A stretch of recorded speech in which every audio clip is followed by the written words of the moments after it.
All right, Shabbat Shalom, Shabbat Shalom, Shabbat Shalom. You are live and direct with your Akazaki Yahoo. And I start this broadcast as I would start any broadcast by first of all giving all praises, honor, and great esteem unto the Most High Power, Yahuwah, Bahashem, Yahushua HaMashiach, and to the 12 tribes of Israel who are scattered to the four quarters of the earth. I say Shalom, Wabarukim, that is peace and blessings. And I cannot wait to the day that the Most High brings us back together, and we are once again 12 tribes, one family, one nation, under the Most High Power, under one covenant, and back in our own land. All praises to the Father. Hallelujah. Hallelujah. I'm joined this afternoon by my most esteemed Akinanaya. Shabbat Shalom, my king. Hey, Shabbat Shalom, my king. Shabbaton Yasharal. Kwam Yasharala. Hallelujah. Yes, yes. Happy Sabbath to the family. And Rise Yisrael. Khan, Rise. Man, we hadn't had that one in a little while. That's good you brought that one out because we need that. Rise Yisrael. Rise. Man, we need that. All praises. All right. So we are back again for another video review. And I got to give a shout out to these brothers, man. These brothers, whoever this is doing these videos, big shout out to these brothers. This is Black Culture Unlocked, and I believe this brother might be in the truth, or he know about it. I don't know how deep he is into it, but listening to this video, yeah, I can see it. So we're gonna get directly to it, and man, sit back and get ready to get your life in order. Yes, God. That's what the act trying to provoke. That's what he's trying to provoke. I'm saying act, but I hope he hear the truth. Here we go. Truth be told, there are still major concerns about the Black community, and in this documentary, we'll be taking a look at some of the most concerning ones. First concern, higher rate of Black imprisonment. One of the biggest concerns in the Black community today is the alarming rate of Black incarceration. As far back as 1970, Blacks made up just 11.1% of the total American population. But would you believe it if I told you that they accounted for more than 46% of the people locked up in correctional facilities in the entire country? Let me make it clear. America has a total population of about 300 million people, which means 11.1% of that is about 33 million. So, how can a population as small as 33 million make up more than 46% people locked up in American prisons? But hey, that was back in the 70s. So how do those numbers look now? Well, the stats are still not encouraging. This is because as of 2024, Blacks are still topping the charts in terms of racists going to prison. Programs of the drug war continued targeting low-income communities of color with more police, more surveillance, and eventually more incarceration under much harsher sentences. Black community still has an outrageous representation in American prisons, as about 30% of inmates in 2024 are Black. And I walked out of prison with a lot of optimism, despite being told by the officers that I would probably be back in 6 months. There are many reasons why Black folks form the bulk of the population in U.S. prisons, but we'll get to that later. Before we do, I'd like to share another staggering statistic with you. Believe it or not, but the imprisonment rate among Black women in America is twice the number of white women. Now, the U.S. locks more people up than any other country. Wow. More than 2 million Americans are in jails or prisons here, and more than 200,000 of those prisoners are female. These numbers can only force us to ask a few relevant questions. First, considering just how low the general Black American population is compared to the general white population in the U.S., how come there are far more Blacks in prison than whites? Does that mean white folks do not break the law? I mean, for the fact that they are the most populous race in America, surely they must have the largest share of bad eggs, right? Maybe I'm wrong. Maybe Black folks just love to break the law. Or have they been systemically coerced by America's predominantly white government to do so? But wait, what if these disastrous numbers paint a picture of a blatant racial prejudice that serves as the social construct of modern-day America? There are many questions to be asked, and they all deserve valid, honest answers. If these issues are not addressed, then who's to say that Black incarceration will not continue to be a problem for decades to come? Before we ponder too much on this matter, let's take a look at another pressing concern in the Black community. Second concern, High rate of mental illness among Black people. The second concern that we want to discuss is the high rate of mental health problems among African Americans. Mental illnesses, like depression, are quite common among the general population, but studies have shown that its prevalence is especially high in Black communities. According to Mental Health America, an estimated 13.4% of all Americans are Black, and among these, more than 16% have a reported mental illness.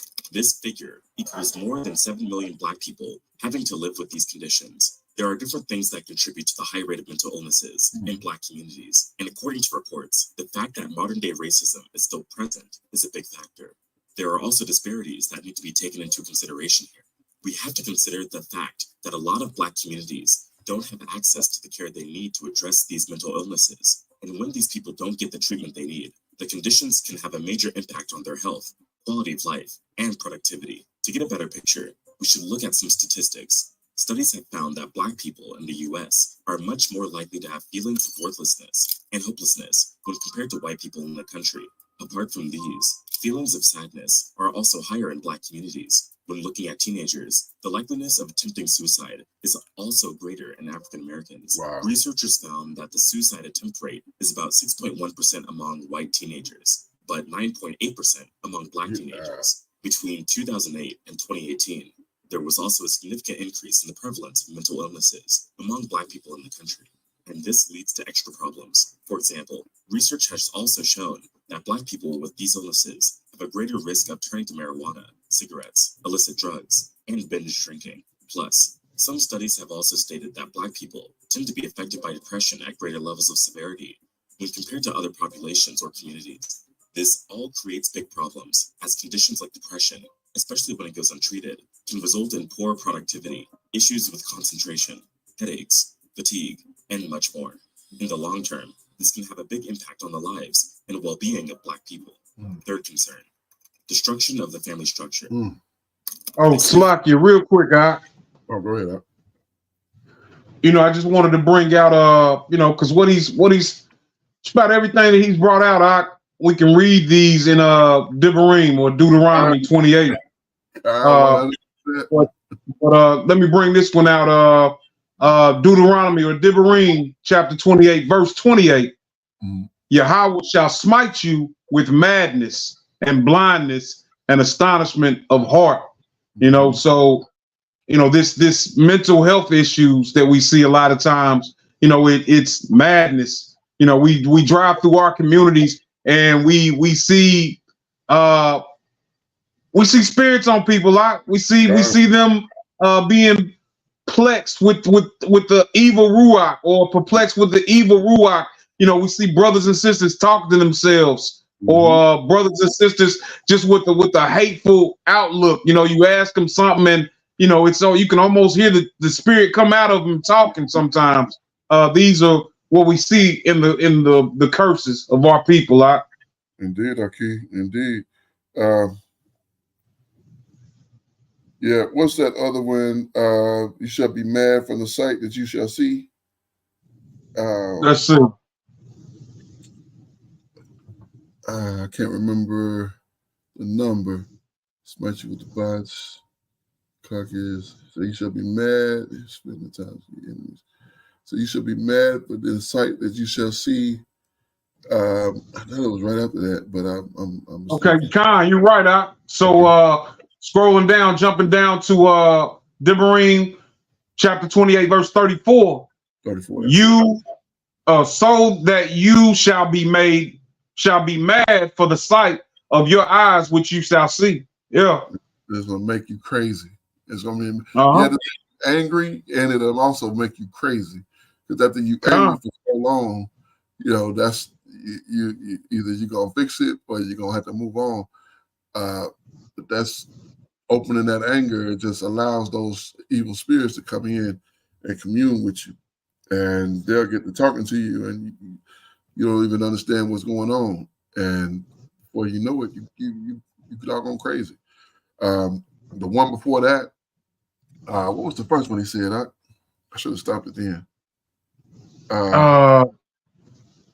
So it was mental health. Before that, it was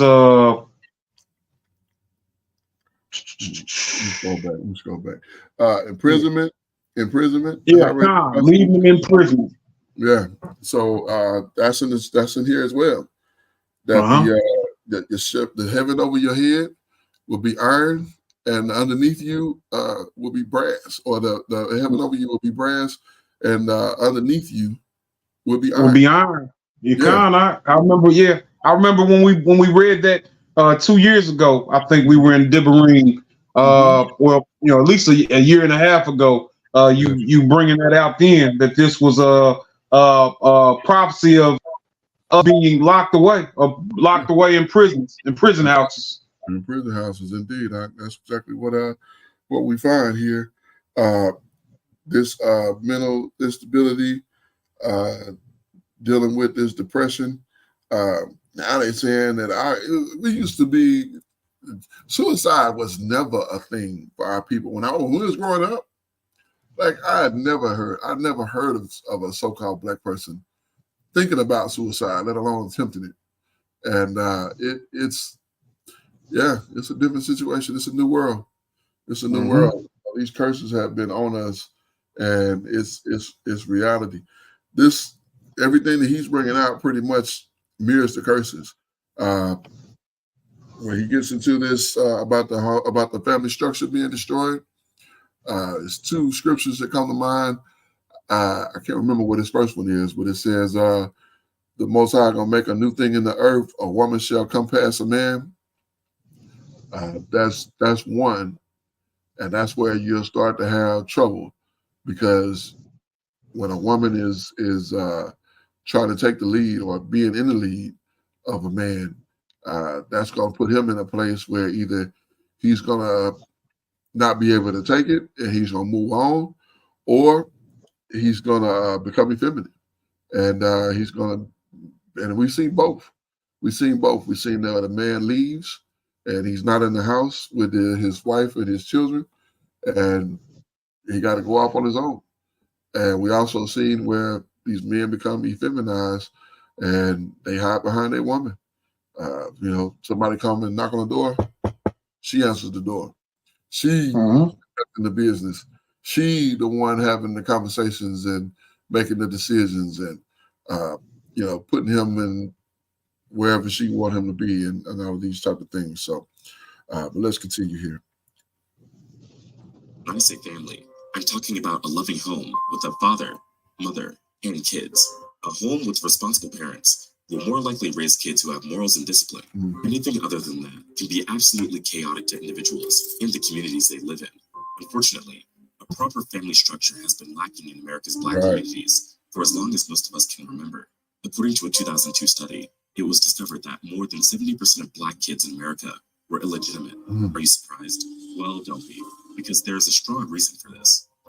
The very beginning of the welfare system was the passage of the aid to dependent mothers early in the New Deal. And you know what? It was perfectly reasonable. The disintegration of the Black family structure began in slavery, where they did evil things to tear us apart, but really ramped up in 1963, when the US government declared welfare as a right.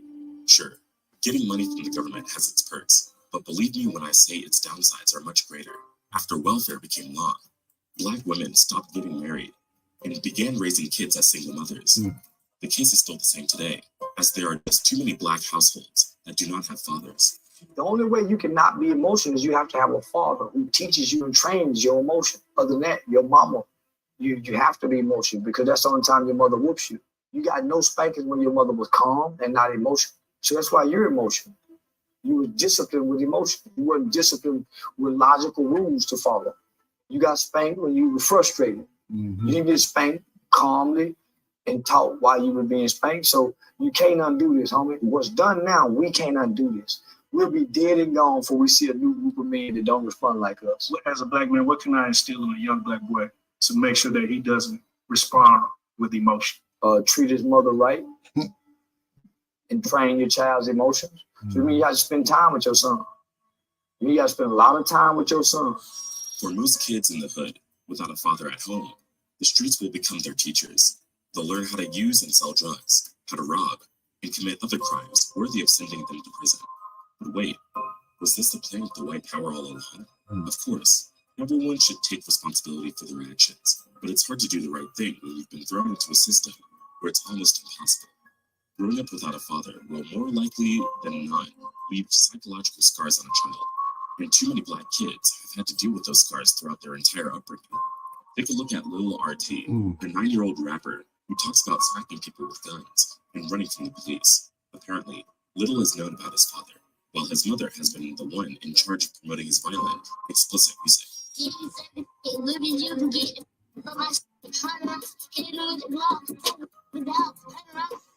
I mean, it'll take a miracle for this fatherless kid to refrain from his way of life. But that goes to show just how much the Black home has been destroyed. I'll leave you with one more heartbreaking statistic before I move on to the next major concern in the Black community. Brace yourself. But has anyone ever told you that 30% of the total number of abortions in the US are done by Black women? Hard to believe, but true. And this alarming act is another testament to how much the family structure among Black people has been depleted. The high practice of abortion among Black women has also led to something even more alarming, which is an increase in the underappreciation of human life.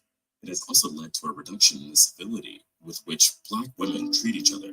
America knows a strong family is the key to building real wealth and changing the world. And as long as we keep up this trend of single-parent households, we will just be doing exactly what they want us to do. We've been... Oh, man. You know, and it's sad to say it is systemic.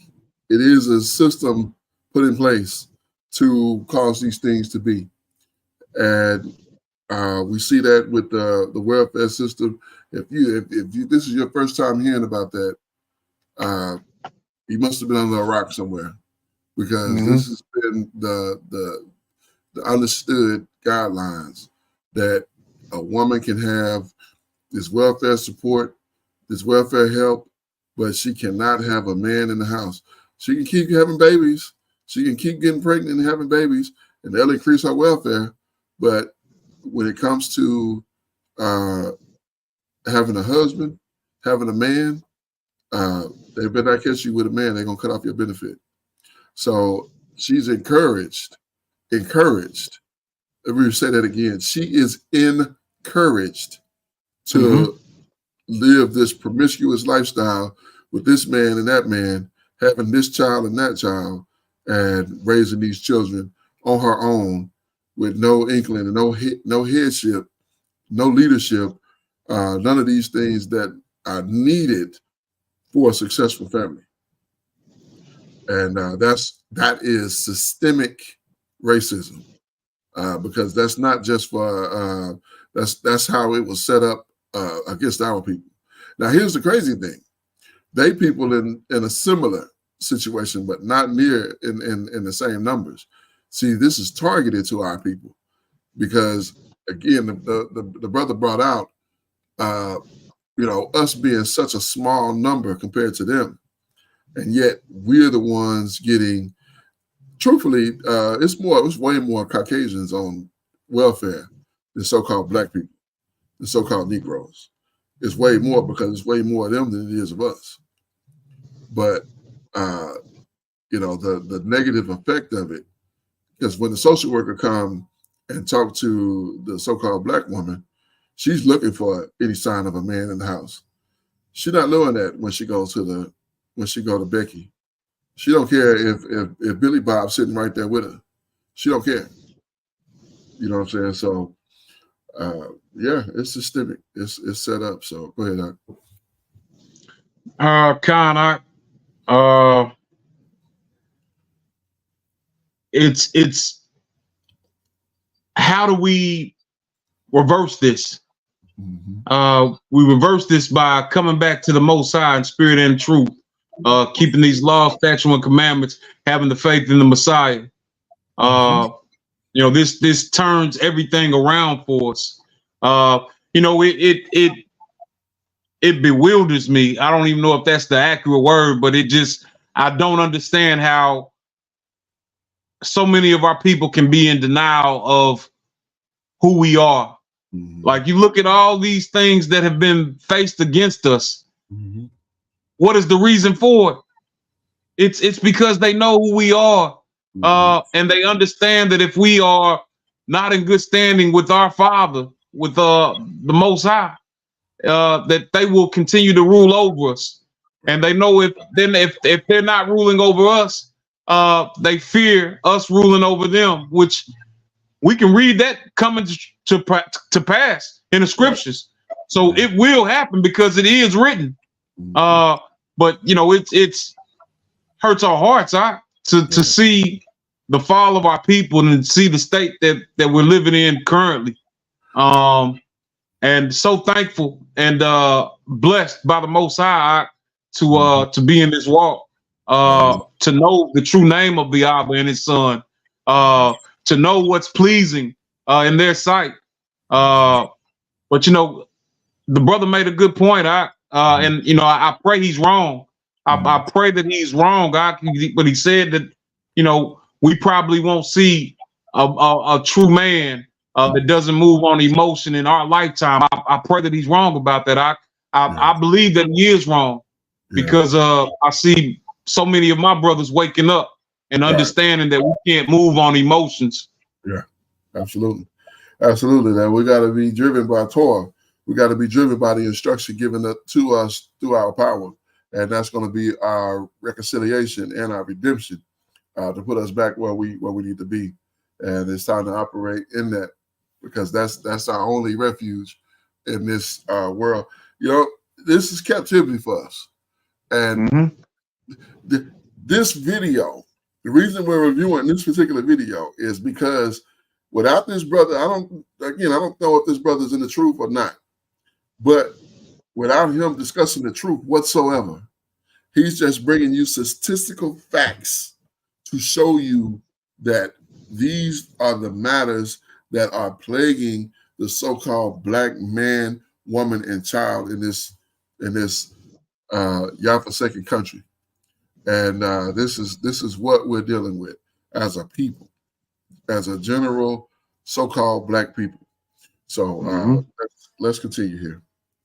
Been brainwashed since birth, but it's time for us to take our power back and realize who we truly are. If you're ready to educate yourself and learn the information that never taught you, I'm gonna have to check out this book too, by the way. To grab our new Hidden History workbook.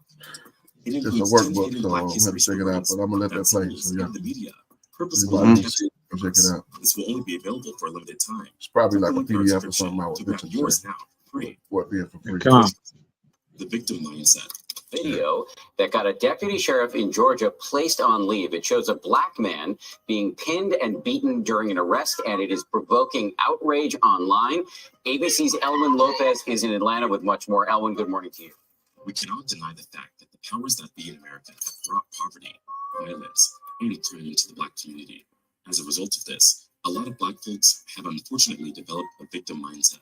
Not to say one shouldn't point fingers in the right direction, but blaming everyone else for your problems will do nothing to move you forward.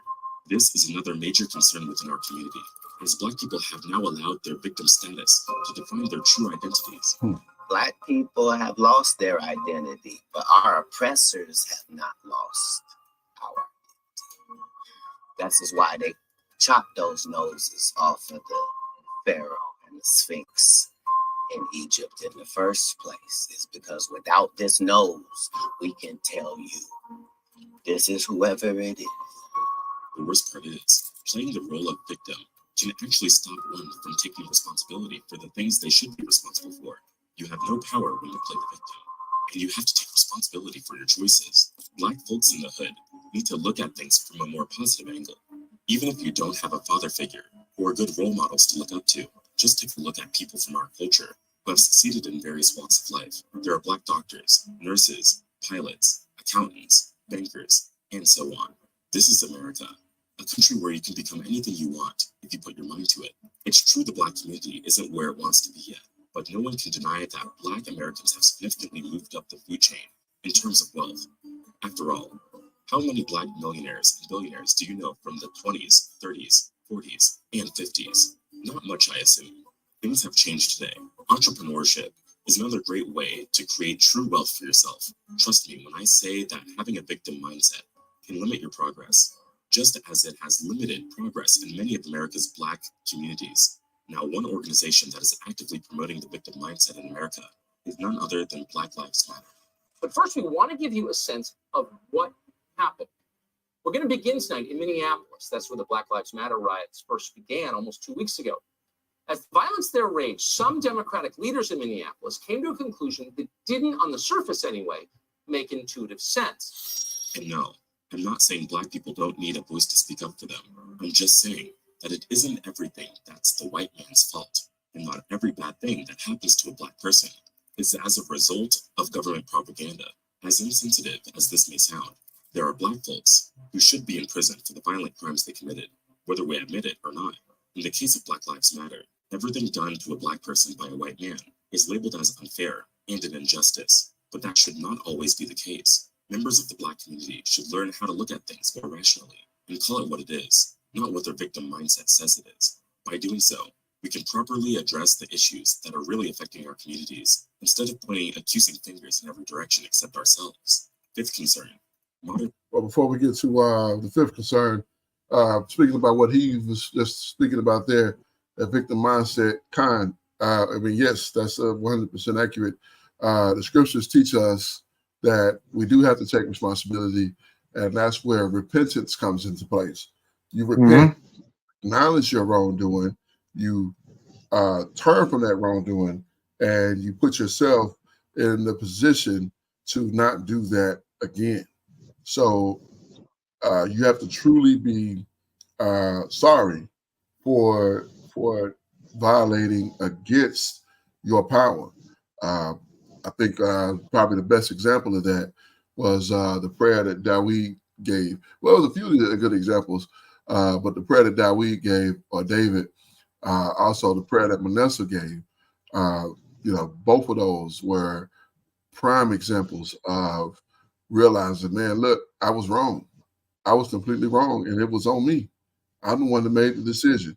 And I did this against you. You were my power, and I went against you, and I was wrong. And I apologize. And that shouldn't have happened, and I won't let it happen again. And with that, these brothers were, I'm not going to say exonerated, but they were definitely forgiven and moved forward.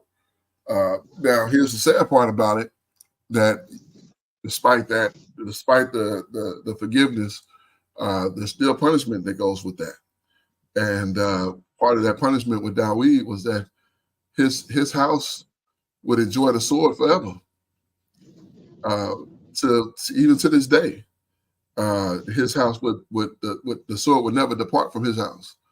So that's what a lot of us deal with this captivity, as we have been scattered. We deal with violence because violence that he caused to put Uriah the Hittite to death. He used the sword of the arrows of another, but the Most High still charged him with that murder because it was at his hand. It was at his mouth that this thing happened. So, but yeah. Go ahead, Ike, you got something on that? He pretty much summed it all up. All right. Praises, hallelujah. All right, we're gonna continue with the fifth concern: modern rap music. Now, this brother he hitting some good points. So let's continue. In rap music. Music will always be an effective tool for communication around the world. It can be used to teach kids the alphabet. It's used in advertising campaigns, and it helps us get into the right mood. However, music can also be used to send negative messages that can influence the thought processes of those who consume it. Now, according to Billboard, hip-hop is one of the most popular music genres in the world. And being that it's a genre that was created by Black folks, it's no surprise that the largest consumers of hip-hop music are us. The problem with rap music nowadays is the negative messages it sends across to the youth, which in turn has now caused a major concern among the Black community. Gone are the days when artists use rap music as a tool to speak against societal ills. Gone are the days when artists spoke truth to power about issues that plague the Black ghettos of America. And gone are the days when artists like KRS-One used his music to teach Black history, as well as open our eyes to the truth. See, that's what I was talking about. I was like, I wanted this brother in the truth. He talked about teach history and then open our eyes to the truth. You know what KRS song, you know, that song he was known for. Why is that? Yeah, why is that? Yeah. That's it. That's it. So, you know what I'm saying? That's what made me wonder. I'm like, why does brother know a little bit more than what it could be? But, you know, let's continue here. But it wasn't just the politically charged rappers that made rap music the powerful force it was in the 70s and 80s. Because rappers like LL Cool J, who weren't what you would call conscious, used their music to talk about love and make you feel good.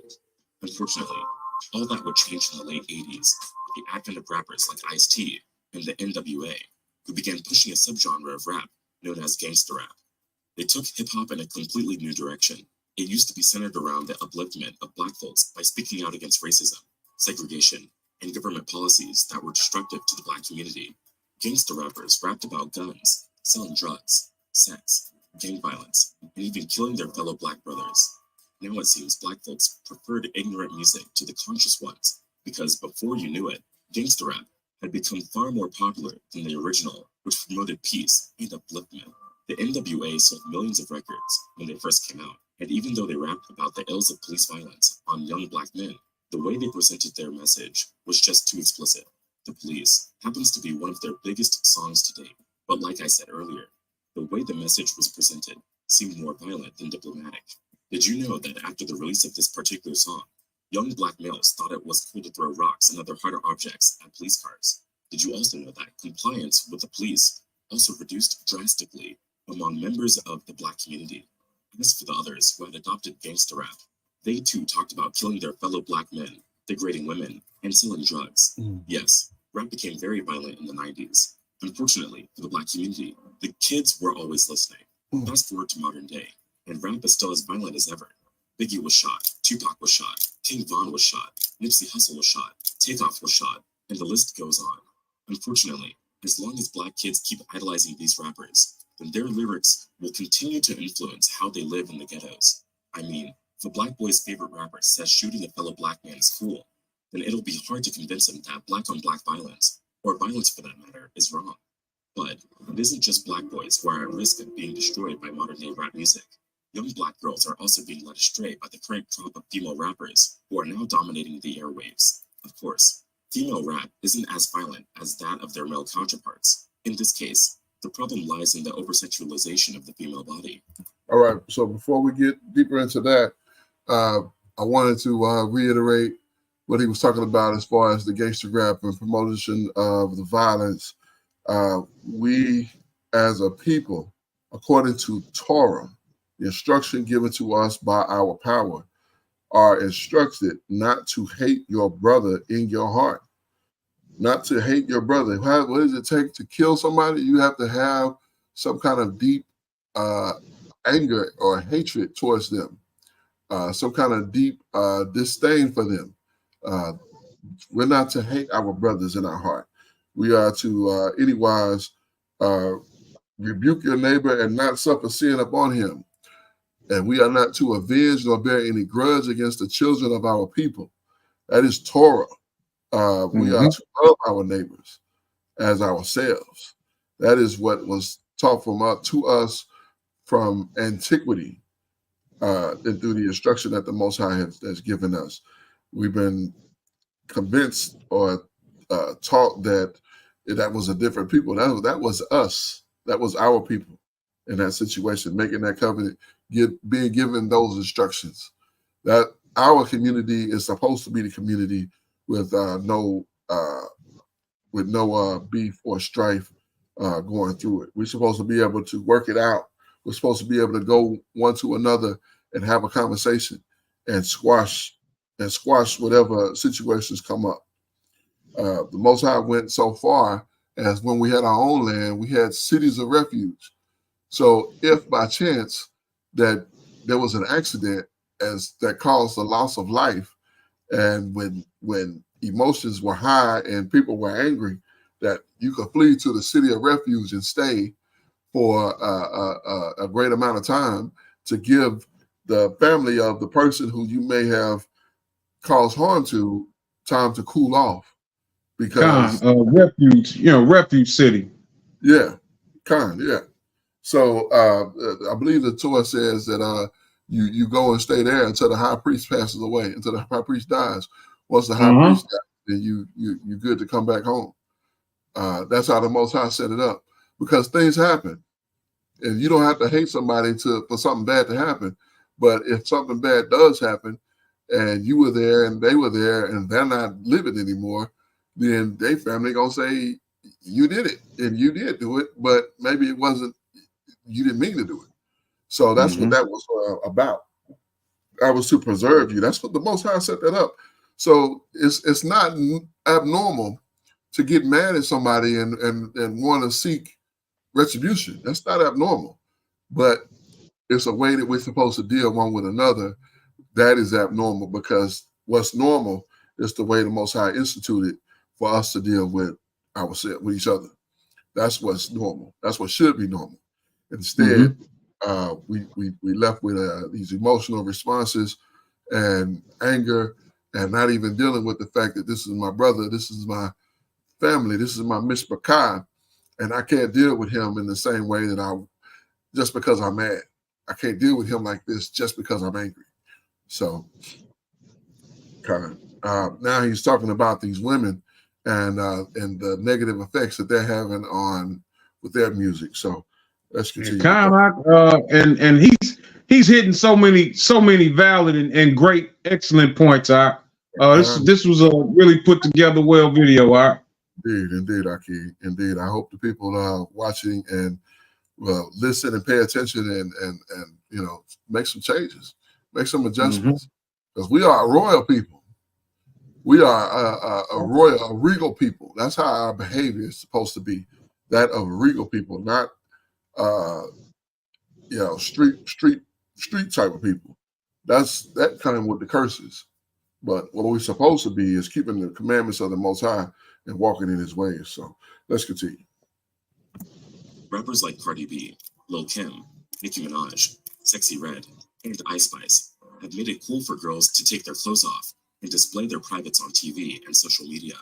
Of course, young Black girls will follow suit, but it isn't just explicit dressing that causes concern for young Black girls. The lyrics are becoming a problem too.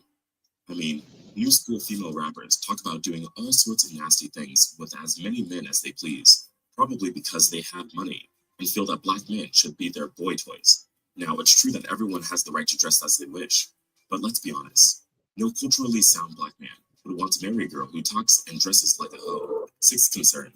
All right, so no, absolutely not. No man who is serious about himself is going to want to be with a woman who is promiscuous. I mean, that's not somebody you bring home to your mama. That's never been the case. You know what I'm saying? So here's the crazy thing, that as women have perceived to become independent, their independence lies on them being promiscuous. And yet their problem was that when they were with men, that men made them promiscuous. So now that I'm free, I can be promiscuous on my own. But when you was with a man, that doesn't make any sense. It doesn't. Not at all. That was their biggest concern. Like, oh, you gonna prostitute me or pimp me or whatever the case. And no, that wasn't the case with a lot of men. A lot of men don't want women like in that manner. I mean, those women are not for, no, that's not what you're looking for. But there's another scripture that comes to mind. I can't remember what the address is, but it says, there shall be no whores of the daughters of Israel, neither a sodomite of the sons of Israel. I am Yahuwah. I can't remember where it's at.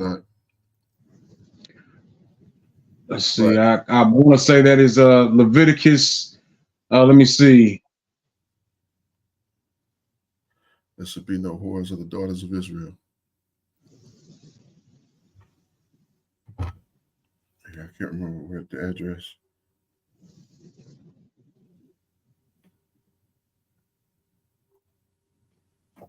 So that's Deuteronomy or Devarim 23, verse 17, and it reads, "There shall be no whore of the daughters of Yasharal, nor a sodomite of the sons of Yasharal." Oh, praises, hallelujah. Yeah. So that's not how we're supposed to operate. So when you get these women promoting this negative behavior, you should be outraged. You should be offended, because this is not what our people are meant to be. Our people are meant to be a royal people.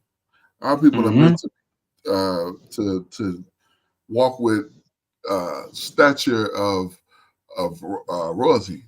We are the king's children. That's right. That's what we're supposed to. That's what we're supposed to be, and not only in our behavior, in our dress, and in our attitudes, but also in our own mindsets. I said attitude. That's what I was trying to get to. In our mindset, we have to come to that realization. I am a son of the king. I am a child of the king. This is how I carry myself. You don't have to have necessarily have to have a crown on your head to be a child of the king.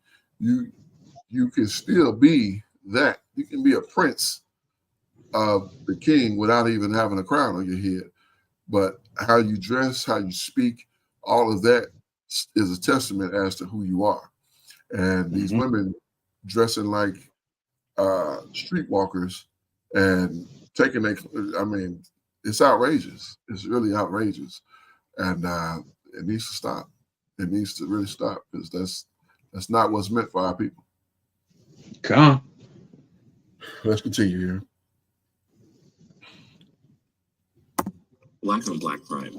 We talked about the fact that black boys are starting to think it's cool to shoot other black boys. It's a result of rap music that talks about this and makes crime seem like it's okay. And this brings us to another important concern that we shouldn't overlook: black on black crime. Apart from rapping, take that completely out of the picture, and we're still left with a big problem where black people are not only hurting, but also killing those in their own communities.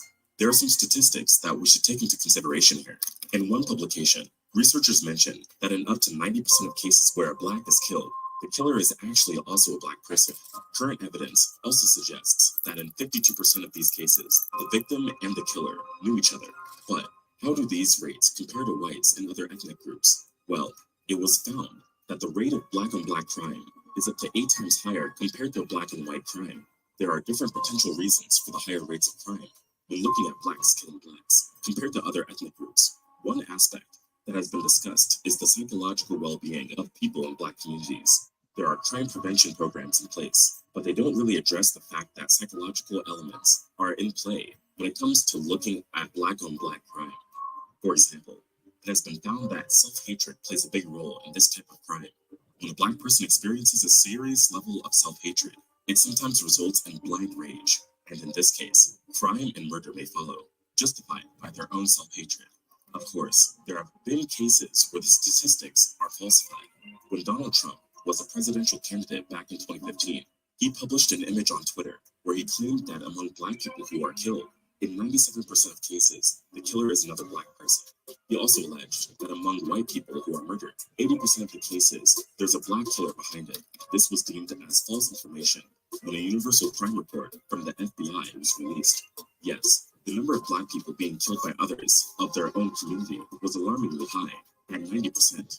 The accusations against blacks for the death of whites were completely wrong. According to the FBI, this figure was actually 14.8%. After an 11-year-old boy, Devon McNeil, was shot, his grandpa made a statement that really shook the community. Now, first, you should understand that McNeil was black, and the suspects in the shooting, they were also black people. His grandpa said that, as he sees things, black lives only matter, specifically focusing on the Black Lives Matter campaigns and awareness protests when someone from the police pulls the trigger of the gun. Now, one thing that we do know is that police brutality against black people still remains an important point today. But McNeil's grandfather did mention something important. When it comes to these campaigns, we shouldn't just be focusing on police brutality. We need to look within our own communities as well, such as in this case, where a black man was the one to pull the trigger of the gun, and it ended up killing a black boy. Thus, black on black crime is something that we shouldn't forget about or overlook. it still remains a really big problem in Black communities, and it's something that pulls our people apart instead of bringing us together as a community. Seventh concern. All right. Black on black crime, which we kind of touched on that with the rap music, because that's an ongoing situation. But in the curses, I believe it's 54, 28 and 54. The ultimate curse: your eye shall be evil towards your brother. Is that right? I'm gonna pull it real quick. I should have just left this up, because I mean he's touched on so many different ones. God, indeed, indeed. So 56. Yeah, 56 is the tender and delicate woman among you, which would not adventure to set the sole of her foot upon the ground for delicateness and tenderness. Her eye shall be evil toward the husband of her bosom, and toward her son, and toward her daughter. Let's see, I'm looking for the one. Look at 54. Okay, verse 54. So that the man that is tender among you and very delicate, his eye shall be evil towards his brother, and toward the wife of his bosom, and toward the remnant of his children, which he shall leave. God. Yeah, so that's the ultimate curse, because his problem is not only with his brother. His eye shall be evil towards his brother. He's going to be also have an evil eye towards his wife, the wife of his bosom, and towards his children. So he's so full of hatred. He got hatred for everybody. He got hatred for his brother, his wife, and his children. I mean, that's why they call this. That's why we call this one the ultimate curse, because this is as worse. This is as bad as it gets. This is the worst that it could be. Your eye gonna be evil towards your brother, your wife, and your children. You can't get along with anybody. So, yeah. So, you got anything else on that? Nah, but the music has definitely aided in the destruction of our people. It's counterproductive. Speaking about it, and I heard an elder, I'm trying to think if he was in the truth or not, but he was saying that, this elder is in the truth, and he was saying that we talk about glorifying killing one another on this music, but this brother that you're killing is someone that could possibly help you protect the community from our true enemies, right?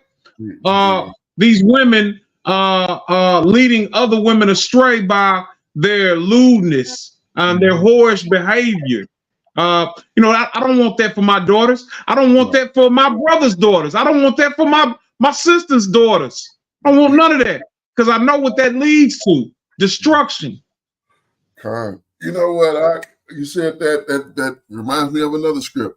You should not prostitute your daughter, and that made kind of with that young boy talking that nonsense with his mama leading his career. Where's daddy at? That's what I want to know. What a father at? What a man that even contributed seed to that woman to make this little boy, and his 9-year-old boy is talking like this, and she sitting there like it's a good thing. Like, what kind of foolishness is this? And I forgot. But that's where it's coming from. Wayward Car or Leviticus chapter 19 verse 29.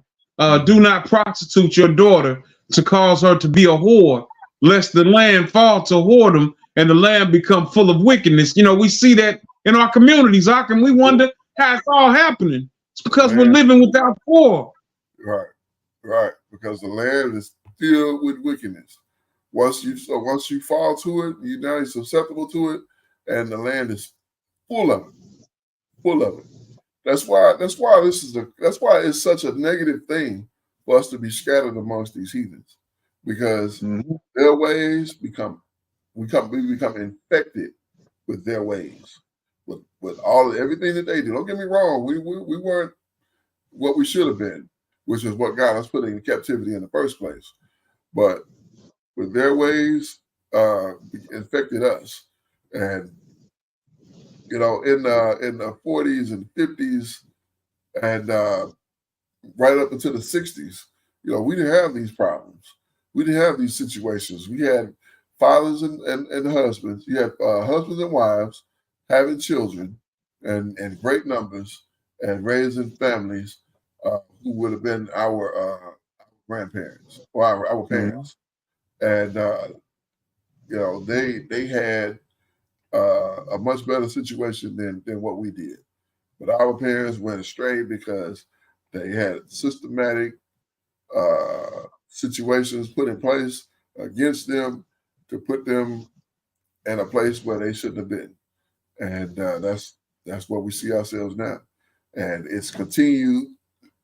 They've used music, they've used television, they use all these forms of media to poison us. And I know that sounds like a conspiracy theory. It's not. It's the truth. Because this is what they have literally implemented against us. And and yes, we are responsible because, again, we have to turn from our evil and turn back to the Most High. That's the only restitution that we're going to have. And once we do, once that day comes, that's when we'll get our salvation, our restoration. So, yeah. All right, so we had the seventh concern. I think it's either this or one more from this, but I think this is about it. So let's see. Blacks not supporting Black businesses. Yeah. The last thing we want to talk about is Black businesses. And for this, let's first take a look at the history of Black businesses. And for this, we'll have to go back to a horrific time in Black history, or rather, before these tragic events happened. You see, in the later periods of the 1800s, there was a town formed in North Georgia. It was named Oscarville and held a Black community. The community was thriving. There were Black-owned businesses, and people truly supported each other. The town was later invaded by white people from Forsyth County, and the Blacks were chased out. Today, the town has been flooded by what we now know as Lake Lanier. And while this is horrible, that's not the point we're making here. The point of the story is the fact that over 100 years ago, there was a town where Black people had their own businesses and truly were supportive of each other. We often focus on the bad parts of Black history, but take a look at the current Black communities. We've made a lot of progress over the years, and we've come a long way. But there's something that's really concerning. We might have made progress in terms of racism and equality, but we failed in the area of supporting each other. There are a lot of Black-owned businesses, but here's something to ask yourself. How long ago did you actually support one of these businesses? With huge supermarkets right at our doorsteps, it's convenient to get into the car and have all of the shops you need all in one mall or shopping center. But how many of these are actually owned by Black people? The answer will actually be quite surprising. One research paper discovered that 67% of business owners in the United States are white. Black people and African Americans sit at the bottom of the list, with just 6.3% of businesses in the country owned by these people. That means there's a massive racial disparity when looking at Black business ownership. And this can also make it tough for Black people to feel successful with their own ventures. However, as a Black person yourself, you can do your part by going even just a little out of your way to support businesses owned by people in your community. By supporting Black-owned businesses, we can help them thrive and possibly even make a positive impact on improving the statistics that we're currently seeing. Share your comments in the comments below and some steps we can take as a community to fix these issues. Thanks for watching. Yeah, I agree with him on that too. I don't think that's in Torah, but we do find in the writings of Shaul, Paul, where he tells us that we should prefer one another, and that would be in business as well. What is that? We just read that. Was it last week or the week before? I think it was in Romans. Last Yom Shishi, I believe. Yeah. I believe it's in chapter 10. Preferring one another. I think it's, let me see if I can find it. That was last Sabbath then, if it was chapter 10. I may be mistaken, but let me see if I can find it here. But yeah, preferring one another. Yeah, I'm not sharing. Let me share again. Let me go here. I believe it was Romans. I'm way down too long. Here we go. I want to say chapter 10. I may be mistaken. 12 and 10. 12 and 10. Okay, slacking my bad. So I may have been mistaken, but I figured it was Romans 12 and 10. Be kindly affectionate one to another with brotherly love, in honor, preferring one another. So, this is not a, this is not Torah, but this is some good ideology to deal right with each other. And look what it says in verse 11. Not slothful in business, fervent in spirit, serving Yahuwah. So what you're doing, you're not doing necessarily to your customers or your patrons. You're doing to the Most High, because we represent Him in all things. So that's why once we get that right mindset, that I'm a child of the King, and that is what I'm supposed to be doing, and this is how I have to represent Him. This is why I can't walk past trash on the ground and just leave it, because I'm a child of the King. Now, I know you think, oh, royalty shouldn't be cleaning up trash. Yeah, in an ideal situation, you're absolutely right. We shouldn't be cleaning up trash. We should have people for that. But we don't. We're in captivity. So sometimes you got to pick it up yourself. And you shouldn't, your community shouldn't be plagued with trash and glass, broken glass every which way. I was listening to one of the brothers a while back. He was talking about they would get the shopping cart and push it down, and it would just roll down the street and hit whatever and fall over. He'd see it and he'd pick it up and push it back up to the store, and he'd come back and it's there again. Like he just moved it and it's there again. What does he do? He forget that I did it once. No, he put it back again. He put it back again because this is what royalty does. We make things better than what it was before we got there. We shouldn't be tearing stuff up. We should be fixing stuff up. We shouldn't be making stuff worse. We should be making things better. When we come on the scene, it should be better than it was before we got there. When we leave the scene, I should say. It should be better than what it was when we got there. So, that's the mindset that we need to have in dealing one with another. And even the nations will look at us like, man, these folks got it together. But it takes work. It's not just a gimme. It takes work to get to that point. So but that's what I got, man. This was a wonderful video. It was tough. It was tough because there's a lot of very real things in it. And everything that he hit on was, man, real. It was real. So, with that, I yield. Go ahead, Doc. Khan, excellent video. I pray that, that this video reaches the ears that need to hear it in order to change the narrative that we see in our communities. We mentioned this before, and he didn't mention this, but, we were able to pull out the cause and effect. So because we live without Torah, the effect of that is the negativeness that we see, or the negative activities, or the negative attributes that we see in our community. All praises to the Most High, because He is currently restoring His people. It might seem like a small thing right now, but we got to remember that He said a remnant, right? But all praises to the Most High for this coming forth.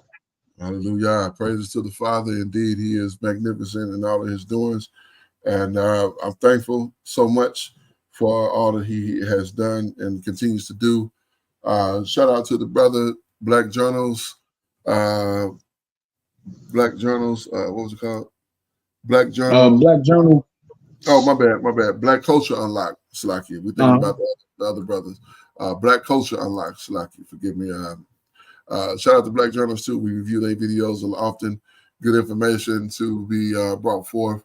And man, it's time to get stronger. It's time to get better. It's time to become wise in this world, and not in the world, but wise while we're in this world. Not just waiting for the next side to see what's going to happen. You know what I'm saying? We shouldn't be waiting for death to think that things are going to get better at that point. No, it's time to get better now. You know, you don't go to the hospital to die. You go to the hospital to hopefully get treatment. But if you live cleanly and eat well and take care of yourself, then you won't be in the hospital, most high willing. And if you keep Torah, you certainly won't be messed up with those things. So praises to the Father. And we're going to close out with the book of Ecclesiastes, chapter number 12 and verse number 13. This is why we read this every single time. Let us hear the conclusion of the whole matter. Fear the Most High and keep his commandments, for this is the whole duty of man. It is so very important that we understand that in the conclusion of the whole matter, we are to fear the Most High and keep his commandments, because this is the whole duty of man. At the end of the day, when it is all said and done, all the dust is settled and all the smoke is cleared, we will be judged, or rather, we feared the Most High and kept his commandments. Why? Because this is the entire reason that we were made. I am Ya'akazaki Yahu, joined by my most esteemed Akenaniah, giving all praises, honor, and great esteem unto the Most High Power, Yahuwah, Bahashem, Yahushua, Hamashiach, and to the 12 tribes of Israel who are scattered to the four quarters of the earth. I say, Shalom wa Baruki, that is peace and blessings. And I cannot wait to the day that the Most High brings us back together, and we are once again 12 tribes, one family, one nation, under the Most High Power, under one covenant, and back in our own land with our own government, Torah, in place. Until that time, Shabbat Shalom, family. Shabbat Shalom, Mr. Pekah. All praises to the